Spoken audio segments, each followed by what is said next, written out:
So until now, we've been using shapes such as rectangles and ovals and ellipses. Those are great. But when it comes time to using Illustrator for the graphics that you want to create, that may not always cut it.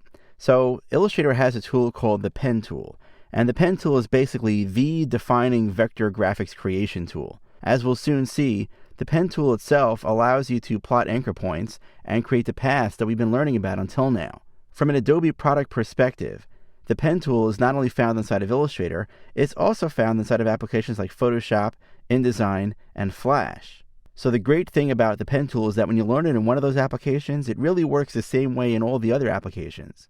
Now, admittedly, the Pen tool can be a little bit difficult to learn how to use, so in this particular movie, we're going to focus on creating very simple shapes using the Pen tool. I'm working in this file called pentool.ai. If you have access to the exercise files, you'll find this in Chapter 4. And I'm going to go over to the toolbar and click on the Pen tool. Now you'll notice, by the way, that there are some other tools hidden behind the Pen tool as well. We'll deal with those later, not right now. For now, we're just going to focus on using the Pen tool itself. Now what I have here in this file, if I go over to the Layers panel, you'll see that I've created some instructions that are kind of grayed out in the background here. And then I have the drawing layer, which is now active right now. So that way we're going to draw on top of this. In fact, we don't really need to have the Smart Guides turned on right now. Let's actually turn that off. I'm going to go to the View menu. I'm going to choose to turn off the Smart Guides for now, just so that we can focus on seeing exactly what's happening here. I don't want you to get confused. It actually is a good thing, the Smart Guides. It does help you draw. But for now, right now, I want to focus on the basic premise of what the Pen tool is doing. So you'll notice, by the way, that I have this Pen tool, and just to the bottom right of the Pen tool itself is a little X. So as we start drawing with the Pen tool, it's going to be important to pay attention to the cursor itself, because the cursor changes based on the different states that the Pen tool is in. As we'll soon see, when you start drawing a graphic, when you're in the middle of drawing a graphic, when you're about to end drawing a graphic, that little icon will change. Sometimes that X will be an O. Sometimes that X will be an inverted V. Sometimes it will be something else, a plus sign or a minus sign.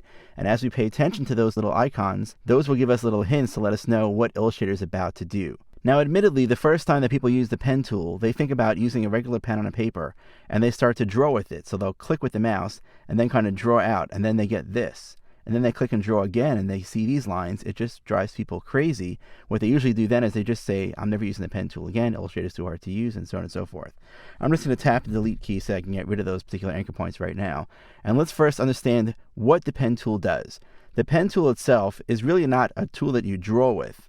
It really allows you to create graphics, again, from a vector standpoint, and allows you to draw shapes that already exist inside of your mind. It's very hard to sketch or kind of draw a concept with the Pen tool. You have to know what you want to create.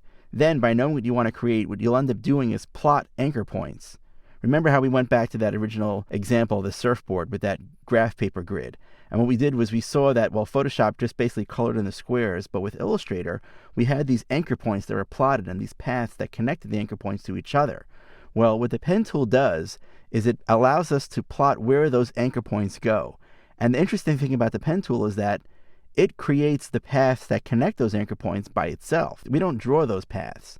We just draw the anchor points, and then everything else gets done automatically.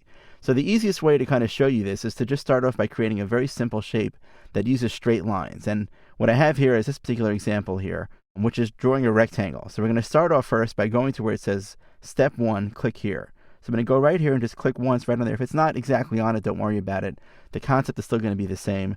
I just wanted to get you to click once and then immediately release the mouse. So now I'm going to move my little pen tool away. Notice how that X is gone.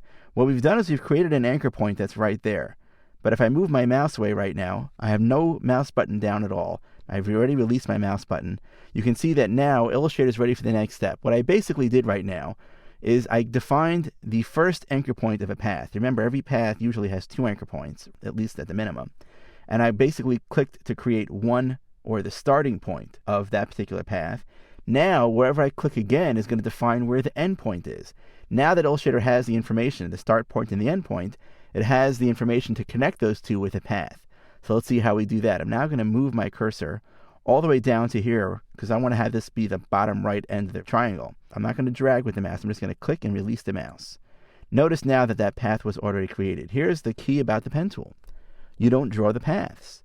Again, this is something that a lot of people don't realize, but when it comes to using Illustrator, that is the key thing to take away when using the pen tool. The pen tool allows you to plot the anchor points, and it draws the paths for you automatically. So now I want to create the next part of my triangle. I'm going to move my cursor again over here. Remember, there's no mouse button down right now. I'm going to go over here to this part here and click again. By the way that Illustrator works, once you start drawing a path, it continues to draw that path until you tell it otherwise, which we'll deal with in a minute. In fact, you see that now the line isn't that straight? Well, what I could do is press undo, move my cursor right over here, this part here, hold down the Shift key and then click with the mouse. And that's going to basically constrain it so that when I go ahead and I draw my shape right now, I know it's exactly the same. Now, by the way, it's important to realize that if I had smart guides on, I would have seen a line to help me identify that as well, but I just wanted to turn that off for now so we can focus on this. So now I have basically 3 points that I've created, and the points are created by paths. I still have an open path though. This whole area is open right now. I need to close this. So the way that you close it is I'm going to move my cursor back to the original point where I started from, which is right here. Notice, look what happens to my cursor. As I move my cursor really, really close to that point, a little circle, a little O appears to the bottom right-hand corner of that cursor. That identifies to me that right now that the pen tool is about to close the path. Remember before, an X means that it's about to start drawing a new path. If there's nothing on it whatsoever, it means that I'm middle of right now of drawing a path. And then if I move my cursor close enough to the start point right now, if I click now, Illustrator is letting me know that I'm now going to close that particular path. Remember, a circle has no opening, so that's just the icon that's being used. And I'll just click once again right on that particular point, and I've now completed my triangle. So now basically I was able to click once here, click once here, click once here, and then click again here, and that's how I created my particular triangle. And again, I did this using the pen tool inside of Illustrator. Now it's important to realize, by the way, that you see now that I've closed the path, I now have the X again, which indicates Illustrator is now ready to start drawing a new path. So remember, when I click over here and I hold down the Shift key and click once again here to create a line, remember, I did not draw that path. I plotted 2 anchor points and Illustrator connected them with the path for me automatically. That's how the pen tool works. Now that we have that concept down, we can focus on moving more into more complex pieces of art. For example, remember we had discussed way back that there were 2 types of anchor points inside of Illustrator. There is a corner anchor point, which has straight lines that connect them, but then we had certain shapes that had curved lines connecting them. Well, an anchor point that is connected by curved lines are called smooth anchor points. So in the next video, we'll talk about how to create more complex shapes with the pen tool, and we'll learn how to create smooth anchor points to create those curves.